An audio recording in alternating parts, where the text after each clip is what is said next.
짧은 절인데요. 이 짧은 절 한 절로 함께 말씀을 전하고자 합니다. 어떻게 보면 이 말씀은요, 굉장히 쉬운 말씀입니다. 어렵지가 않습니다. 사도 바울이 데살로니가 교인들에게 마지막으로 여러분들께 기도의 제목들을 냅니다. 저를 위해 기도해 주십시오. 그렇게 말씀하면서 주의 말씀이 퍼져나가고 주의 말씀이 영광스럽게 될 수 있도록 기도해 주십시오 라는 구절이 바로 3장 1절입니다. 그런데 오늘 저는 이 짧은 구절 안에서 데살로니가 전후설 전체를 기억하면서 복음과 교회에 대한 관계를 조금 설명하면서 우리 교회에 어떤 메시지를 줄 것인가, 또 우리 교회가 어떤 기도의 제목으로 나아가야 되는가, 그걸 고민하면서 함께 말씀을 전하고자 합니다. 여러분 혹시 복음을 전해 보신 적 있으십니까? 전도지를 이렇게 주는 거 말고요, 직접 복음을 입으로 얘기해 보신 적 있으십니까? 저는 귀한 경험을 한 것이 언제냐면, 대학 4년 동안 항상 금요일마다 제가 섬겼던 선교단체인 고신대학교 SFC에서 금요일마다 부산역에 나가서 전도를 했었습니다. 6시부터 9시까지 늘. 어떤 계기로 제가 그 모임에 너무 감동이 돼가지고 4년 내도록 제가 다 가서 전도를 했었거든요. 재밌습니다. 가가지고 처음에 학교에서 모여서 한 30분 기도하고, 또 부산역 중간에서 다 같이 모여서 기도하고, 한 15명에서 30명 정도 되었어요. 기도하고 이제 2명씩 짝을 지어서 그냥 이렇게 가는 거예요. 한 사람은 중부하고 한 사람은 복음을 전하고, 그러면서 1시간 정도 이렇게 복음을 전하고 다 모여가지고 또 나눔하고 기도하고 마치고 돌아가는 것이, 그게 금요전도의 전부 다 룰이었습니다. 많은 일들이 있었습니다. 어떤 사람은요, 그냥 커피 한 잔 들고 벤치에 딱 앉아가지고 기도하는 거예요. 하나님, 오늘 복음을 들어야 될 사람이 여기 앉도록 도와주십시오. 계속 앉아있다가 한 사람 걸리면 오다 주었다 이렇게 하면서 이제 복음을 전하기 시작하는 거죠. 한 30분, 40분 계속 전하는 거예요. 어떤 사람은 노숙자분들한테 가가지고 계속 복음을 전하는 분도 있었고, 저는 어떻게 전했냐면요, 저기 지하철역과 부산역과의 거리가 그냥 성인 남자 거리로는 한 2분 정도 걸립니다. 2분에서 3분. 그러면 듣든지 말든지, 안녕하세요, 저는 고신대학교 학생인데요, 여러분 혹시 교회 한번 나가보셨습니까? 제가 생명의 말씀을 전해드리는데요. 2분 메시지. 혹여나 이거가 턴하면 30초 메시지. 그러면서 계속 복음을 전하면서 훈련을 했던 기억이 납니다. 재미있는 사람도 굉장히 많았습니다. 어떤 할아버지한테 복음을 전했는데요, 지팡이로 저희를 때리러 가는 거예요. 이렇게. 왜냐면 서양 귀신 믿는다고. 국산 믿어야지 왜 외국 걸 믿냐고. 신토불이 나라를 사랑하시는 그 할아버지 계셨고요. 또 귀신이 들렸는지 아니면 정신에 이상이 있었는지 모르겠는데, 한 자매는 늘 와가지고 저희가 기타를 치고 막 찬양하고 기도를 하면 예수님은 나 싫어해 이러면서 기타줄을 끊고 가기도 하고, 또 기도하는 자매들 목걸이, 십자가 목걸이를 땡기기도 하고, 그렇게 방해도 있었고요. 또 매번 찾아오시는 분들이 술 취하신 분들 가가지고 이렇게 막 우리 찬양하고 있으면 같이 춤을 추시고, 또 살짝 데려가고 또 복음을 전하고, 그렇게 열심히 복음을 전했었습니다. 제가 있잖아요, 그 학생 때 정말 어린 나이에 그냥 열정 하나로 가가지고 복음을 전했는데, 제 전도를 받고 영접하는 사람이 있었을까요, 없었을까요? 단 한 사람도 없었습니다. 내가 어떻게 하여야 구원을 받겠습니까? 눈물 펑펑 흘린 사람 아무도 없었습니다. 그저 돈 좀 얻으려고 그렇게 하시는 분들이 좀 있었지만, 제가 복음을 전하면서 느낀 바가 있었습니다. 첫 번째 뭐냐면, 와, 지지리도 안 믿는다. 어떻게 그렇게 안 믿을 수가 있을까? 여러분, 과거에 그 고구마 전도법이라는 그 전도법이 있었어요. 찌른데 또 찌른다 이래가지고 익을 때까지 찌른다. 그래서 거기 가게들이 많은데 늘 매주 가서 복음을 전했거든요. 그러니까 나중에 역정을 내시더라고, 나가라고. 그런데도 안 믿더라고. 복음의 기회가 그렇게 많았는데 진짜 안 믿는구나, 그걸 느꼈고요. 두 번째는요, 와, 너무 복음을 못 전하는구나. 내가 복음에 대해서 너무 무지하구나. 한 번은 할머니한테 복음을 전했습니다. 할머니, 교회 한번 나가보셨습니까? 하면서 예수 그리스도를 전했는데, 이 할머니가 하는 말이, 우리 딸이 여호와의 증인인지 뭐시기에 빠져가지고 집안이 난리 났다. 그래서 난 그런 거 안 믿는다. 그러면서 이렇게 가시더라고요. 근데 제가 거기다 대고 할 말이 없는 거예요. 어렸으니까 20살, 21살이었으니까. 할머니 그게 아니고요, 우린 다른 건데. 달라요. 아니에요 그거. 제가 그날 부산역에서 얼마나 울었는지 압니까? 지나가는 사람이 아마 엄마 아빠가 죽은 줄 알 겁니다. 눈물 많이 뿌렸습니다. 마지막 복음을 전하면서 세 번째 깨달은 바가 있습니다. 나는 어떻게 믿었을까? 저렇게 복음을 안 믿고 저렇게 예수님을 안 믿는데 나는 어떻게 하다가 여기까지 왔지? 와, 하나님의 은혜구나. 하나님의 은혜구나. 물론 그 중에는 태어나면서부터 모태신앙이라는 이름으로 종교적 자유를 박탈당하신 분들 계실 겁니다. 어디 가겠습니까? 그죠? 근데요, 어느 순간 보면 쭉 자라오면서 어느 순간 내가 예수님을 믿고 있더라고요. 저는 모태신앙은 아니었지만 어느 순간 내가 예수님을 믿고 있다는 게 너무 감사했던 적이 있습니다. 여러분, 복음이 이런 겁니다. 복음은요, 내가 구원 얻기 위해서 필요한 어떠한 메시지가 아니고요, 내가 살아가면서 붙들어야 될 그런 메시지가 바로 복음입니다. 그래서 우리는 날마다 복음을 새롭게 하실 필요가 있습니다. 그래서 여러분, 원하옵기로는 여러분 아침에 눈을 떠서 기도하실 때, 만약에 말씀을 보실 때, 주여 내 구원의 감격을 오늘 새롭게 하여 주옵소서. 나 예수 처음 믿었을 때 너무나 기뻤지 않습니까? 하나님, 오늘 하루 살아간 동안 그 기쁨을 회복하셔서 똑같은 삶을 살더라도 너무 기쁨의 삶을 살 수 있도록 하나님 구원의 감격을 회복시켜 주옵소서. 이 기도 제목이 정말 필요한 세대인 줄 여러분 믿으시기 바랍니다. 자, 근데 한번 물어봅시다. 여러분, 내가 아무리 복음의 회복을 위해서 노력한들 나 혼자 가능할까요? 여러분, 우리는요, 교회가 없이 이 복음은 완전해지지 않습니다. 그럼 복음이 불완전합니까? 이런 뜻이 아니고요, 복음은 교회를 통해서 하나님의 역사를 일구어낸다는 뜻입니다. 여러분 잘 보십시오. 우리 아들이요, 이렇게 얘기한 적이 있었습니다. 아빠, 나는요 예수님을 믿어요. 근데요 교회는 가기 싫어요. 와, 6살인데 벌써부터 전쟁이 시작되었습니다. 예수님을 믿는데 교회는 가기 싫어요. 왜 그래? 왜? 무슨 이유인데? 교회 가면요 하기 싫은데 나무통 위에 올라가서 계속 춤추라 그래요. 유치부 강단이 이제 나무 색깔로 되어 있으니까 거기 가서 율동하라는 거, 그게 너무 싫어하는 거. 근데 막상 가면 진짜 엉덩이 흔들고 잘합니다. 그러면서 괜시리 그렇게 얘기하거든요. 여러분 잘 보십시오. 나는 예수님을 믿는데 저 교회는 안 돼. 옳은 말일까요? 틀린 말일까요? 나는 예수님을 잘 믿고 구주로 영접하고 있는데 이 땅의 교회는 썩었어. 맞는 말입니까? 틀린 말입니까? 여러분, 이 말은 있을 수가 없는 말입니다. 구원은요 교회와 뗄래야 뗄 수가 없습니다. 왜냐하면 구원이란 게 무엇이냐면 예수 그리스도를 구주로 영접하고 그분과 내가 연합되는 것을 말하거든요. 우리가 예수 그리스도를 믿을 때 그리스도와 연합됩니다. 한 몸이 되는 겁니다. 그런데 그 예수님이 교회의 머리로 계신대요. 교회의 머리로 계시는데 내가 교회가 싫어. 근데 난 예수님을 믿어. 이게 말이 되는 거냐고요. 이 말을 다른 말로 하면 교회로 머리로 계신 예수님의 목을 확 잘라가지고 머리만 들고 다니는 것과 똑같습니다. 아니에요. 그죠? 그래서 성경은 시종일관 어떻게 얘기하냐면, 복음으로 말미암아서 내가 구원을 얻었으면 이제는 교회의 모습으로 살 수 있도록 부르심을 받았다. 그리고 교회의 모습으로 교회 안에서 하나님을 만나고 직분자와 이 모든 예식을 통해서 그리스도를 경험하면서 내 신앙을 계속 성숙시켜 나가는 것이죠. 그래서 복음과 교회는 뗄래야 뗄 수 없는 관계가 이거란 말입니다. 그래서 여러분 이 사실을 꼭 기억하셨으면 좋겠습니다. 이건 제 말이 아니라 사도 바울의 논지이기도 합니다. 사도 바울이요 데살로니가 전서와 후서, 개인에게 말하는 것 같지만 전부 다 교회에게 말하는 사실이고, 또 오늘 데살로니가 후서 마지막 3장에는 교회를 이야기하기 시작합니다.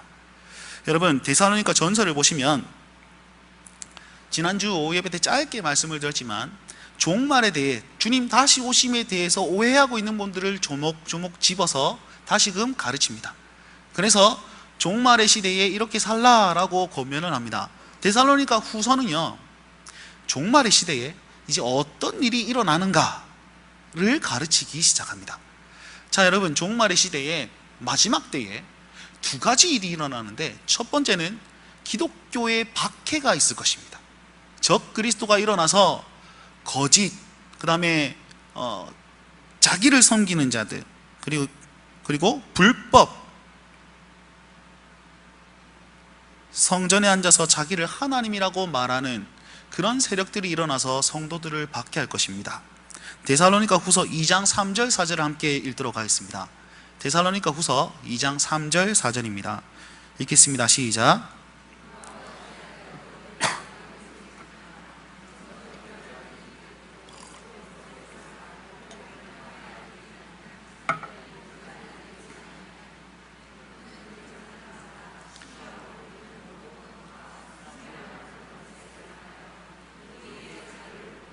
하나님의 성전에 앉아 자기를 하나님이라고 내세우느니라. 아멘. 모습이 이렇습니다. 하나님과 반대되는 모습으로 불법과 멸망을 자행하면서 자기를 섬기라고 얘기하는 것이죠. 이것이 어떻게 보면 우리 일상에 있는 재물이기도 하고, 아니면 가족이 될 수도 있고, 다른 어떤 것이 될 수 있습니다. 정말 중요한 것은 자기 자신이 될 수 있다는 것이죠. 여러분, 이 시대에, 종말의 시대에, 마지막 때에 불법을 일으키는 적 그리스도가 일어나서 우리를 핍박할 것입니다. 그런데 염려치 마십시오. 데살로니가 후서 1장에서는 계속적으로 말씀하시는 게 무엇이냐면, 예수님이 다시 오실 것이라는 거죠. 주님이 다시 오셔서 이 모든 불법들을 다 바로잡을 것이고, 불법들은 심판하고 의로운 것들은 박수치며 상 줄 것이라고 계속 예언합니다. 계속 말씀합니다. 그의 강림하심, 그의 임재하심, 그와 함께하심, 그 일들을 계속 말씀하는 것이죠. 데살로니가 후서 2장 6절 7절입니다. 6절에서 8절 한번 읽어보도록 하겠습니다. 6절에서 8절 말씀입니다. 읽겠습니다. 6절 시작.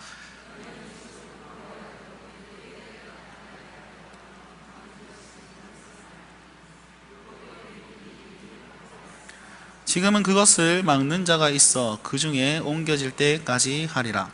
그때에 불법한 자가 나타나리니 주 예수께서 그 입의 기운으로 그를 죽이시고 강림하여 나타나심으로 패하시리라. 아멘.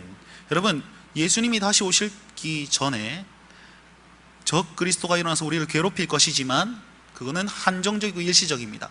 주님이 다시 오시면 모든 것이 회복됩니다. 그런데 6절에서 8절 말씀 잘 보시면 여러분 이렇게 얘기하고 있어요. 지금 그로 하여금, 지금 예수님이 오셨답니다.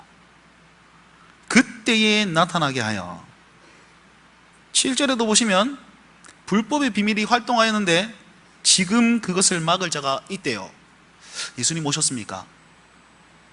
이게 사도 바울의 신학 중에 가장 오묘한 부분인데, 하나님 나라가 지금 임했습니다. 그러나 아직 완전하게 임하진 않았습니다. 그렇기 때문에 지금 우리가 이 땅을 살아갈 때 예수 그리스도를 믿고 지금도 우리를 보호하시는 예수 그리스도가 함께하고 계신다는 거죠. 자, 그러면 마지막 때라고 했으니까 그 마지막 때가 언제입니까? 미래 2000년 3000년 뒤의 일입니까?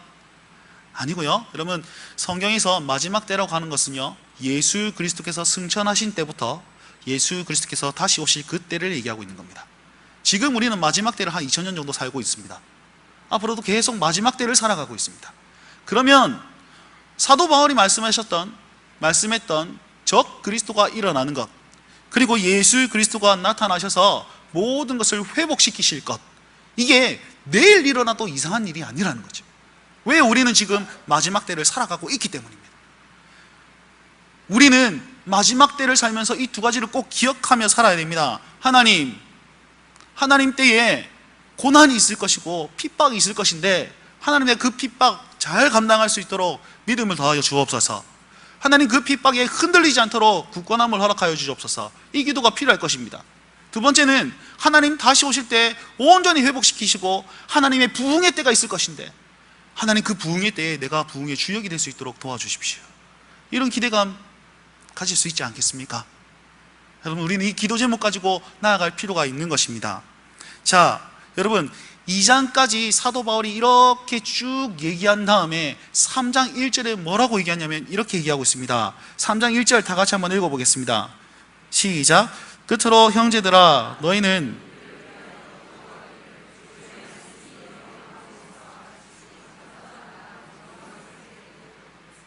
네, 여러분, 사도 바울이 마지막에 이렇게 끝으로 오라고 얘기하면서 기도 부탁을 하는 거죠.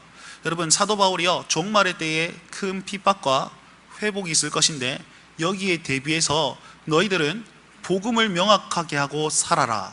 두 번째는 가르침의 전통을 꼭 지키고 살아라 라고 얘기를 합니다. 여러분, 복음이에요. 복음에 흔들림 없이 살아야만 합니다. 복음의 귀중함을 날마다 경험하며 살아야 됩니다. 이것이 종말의 시대에 그 핍박을 이길 수 있는 유일한 길이라는 것이죠. 그런데 그것으로 끝나지 않고 사도들의 가르침의 전통의 가르침, 즉 사도 바울이 가르쳤던 모든 진리들을 기억하고 지키라는 것이죠. 그리고 마지막에 3장 1절에 뭐라고 얘기하냐면 교회를 얘기하는 것입니다. 3장 1절을 잘 보십시오. 여러분, 이 3장 1절에서 필요 없는 구절이 있습니다.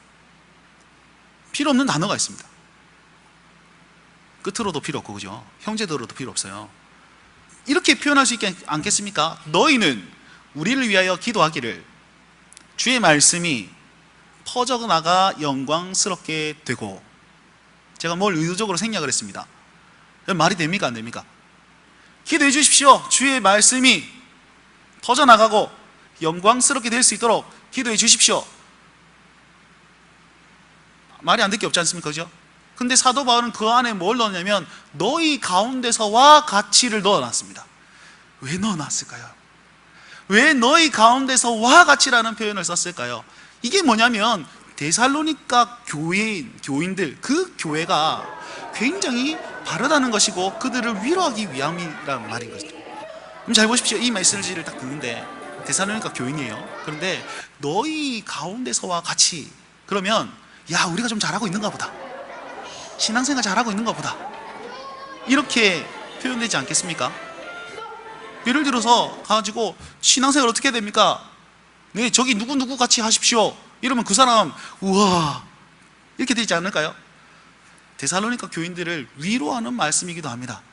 그리고 두 번째는 계속적으로 그렇게 살길 소망하는 마음이 여기 달려 있고요.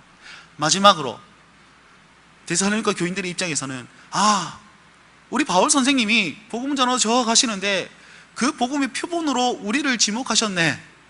야, 우리가 잘해야 되지 않겠나? 사도 바울 부끄럽지 않도록 우리가 더 열심히 해야 되지 않겠나?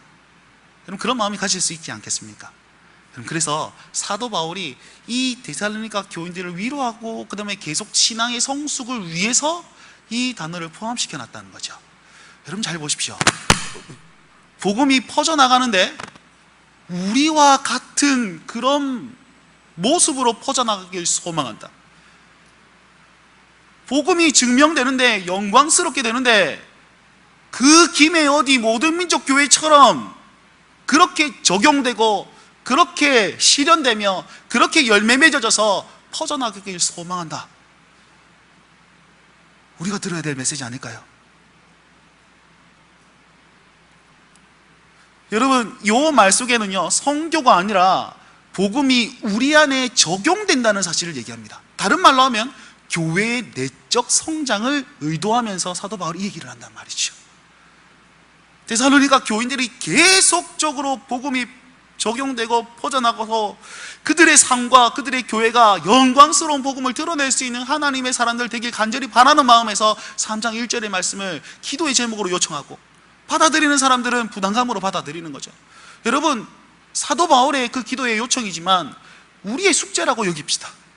하나님, 우리 모든 민족 교회가 복음이 이 곳곳의 성도들의 마음과 삶과 생활에 다 퍼져가고 그 생활 속에서 영광스럽게 되길 간절히 바랍니다. 주여 그렇게 일하시옵소서. 우리가 기도해야 될 기도 제목 아니겠습니까? 그리고 이 교회 안에서의 이 복음이 적용되면 자연스럽게 나가게 되어 있습니다. 자연스럽게 퍼져가게 되어 있습니다. 왜냐하면 우리 삶에 그 영광이 드러나지 않습니까? 복음의 영광이 드러나기 때문에 퍼져나가게 되는 거예요. 사도 바울은 데살로니가 교회를 떠나면서 자기의 모든 삶의 사역이 이렇게 되길 소망했습니다. 가는 그곳에 교회를 세우고 그 교회에 복음이 퍼져가고 신기어지고 열매 맺혀지고 영광스럽게 되길, 그리고 또다시 나아가서 또 그와 같이 반복이 되고, 이 모든 것이 세계 열방에 자기가 받는 모든 곳에 복음이 영광스럽게 되길 부탁하고 있는 것입니다. 사도 바울의 마음으로 성도님께 부탁의 말씀을 드립니다. 우리 같은 마음으로 이 기도의 제목을 마음에 품읍시다. 그리고 입으로 뱉읍시다. 주여, 우리도 소망합니다. 우리도 그런 교회를 세우길 소망합니다. 우리 모든 민족교회가 이름 그대로 모든 민족으로 나아갈 수 있는 복음의 기반이 될 수 있도록 은혜 허락하여 달라고 기도합시다.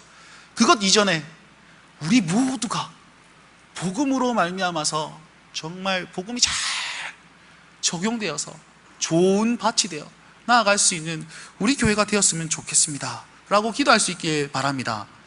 제가 우리 교회 부임하고 나서 참 마음에 감동이 되는 기도가 있었습니다. 어떤 기도였냐면 그런 기도를 하시더라고요. 담임 목사님 청명에 대해서 기도하시는데, 하나님, 담임 목사님을 모시려고 하는데 담임 목사님을 모실 뿐만 아니라 우리가 먼저 바른 교회가 되어 준비할 수 있도록 도와주십시오, 이렇게 기도하시더라고요.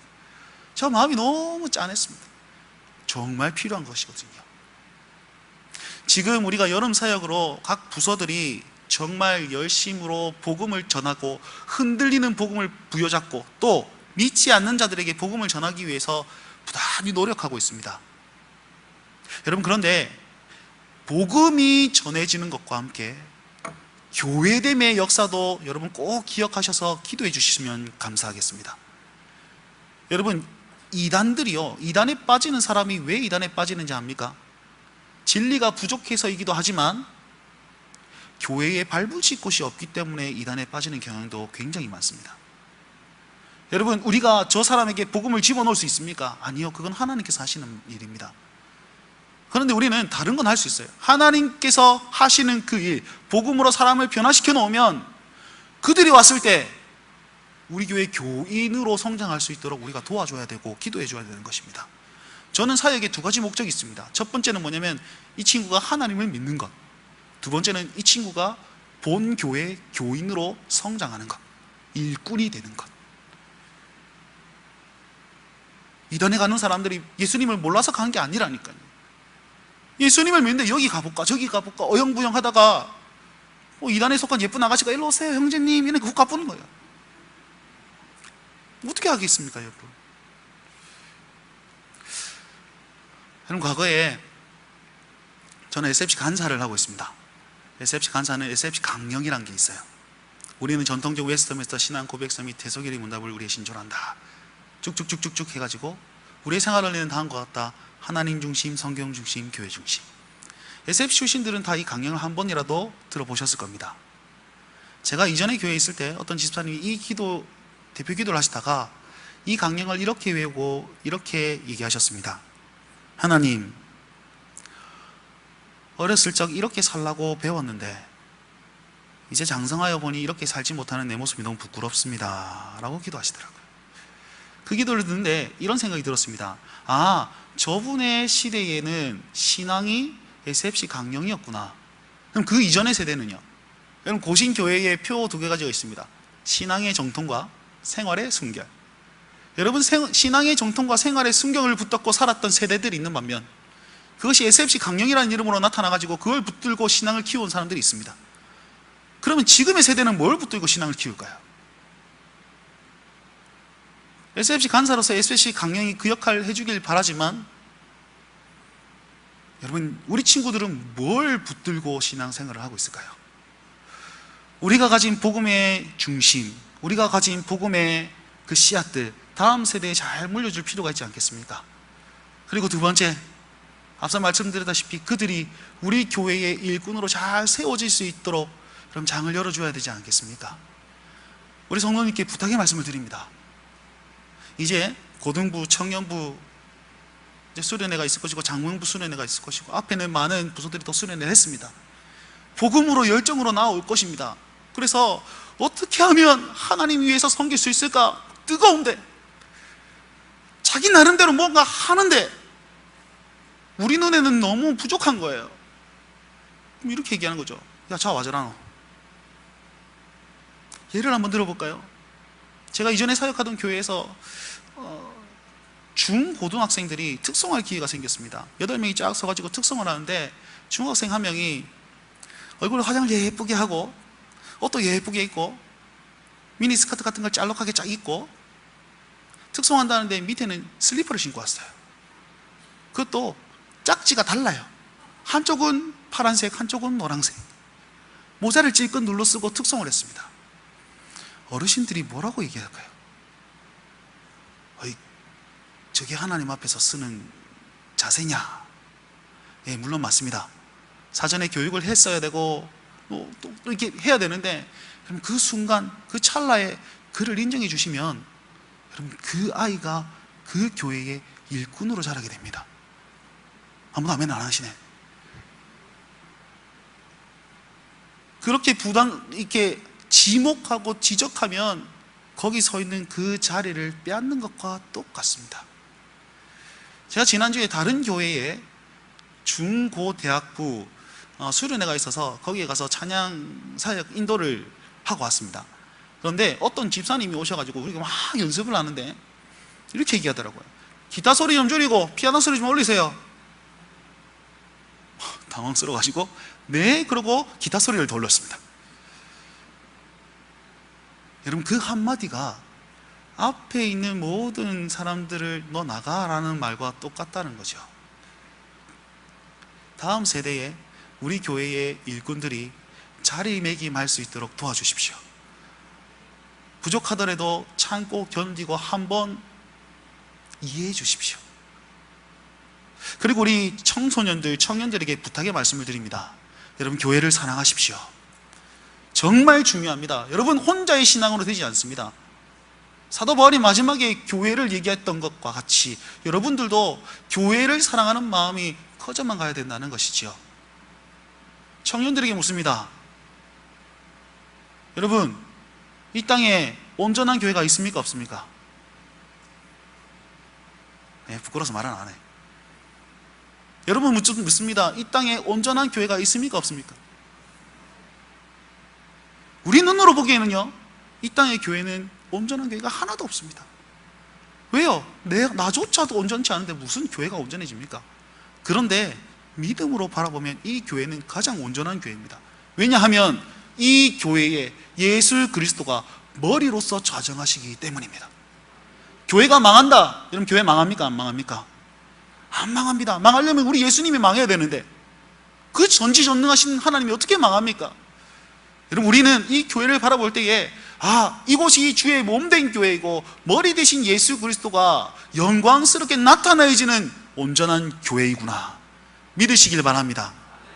이 시간 말씀을 맺습니다. 우리가 나아가야 될 방향성은 무엇이 있습니까? 여러분 이 폐역한 시대에 우리의 복음을 뒤흔들고 교회를 뒤흔드는 이 시대에 우리는 복음의 명확성과 교회에 대한 부르심으로 나아가야 되는데 이것들을 감당하기 위해서 우리가 어떤 마음과 어떤 중심으로 나아가야 될까요? 또한 어떠한 소망을 가지고 이 종말의 시대, 이 마지막 시대를 걸어 나아가야 될까요? 사도 바울의 기도의 제목을 기억하십시오. 내 개인의 신앙 성숙이 아니라 교회에 복음이 퍼져나가고 교회에 복음이 영광스럽게 되길 기도합시다. 그리고 이 기도의 제목이 널리 퍼져나서 세대를 거쳐서 나아가고 국경을 거쳐서 나아갈 수 있는 그런 교회가 우리 모든 민족교회가 되길 진심으로 바라는 마음으로 기도할 수 있는 우리 성도들 되시길 간절히 바랍니다. 기도하겠습니다. 하나님 감사합니다.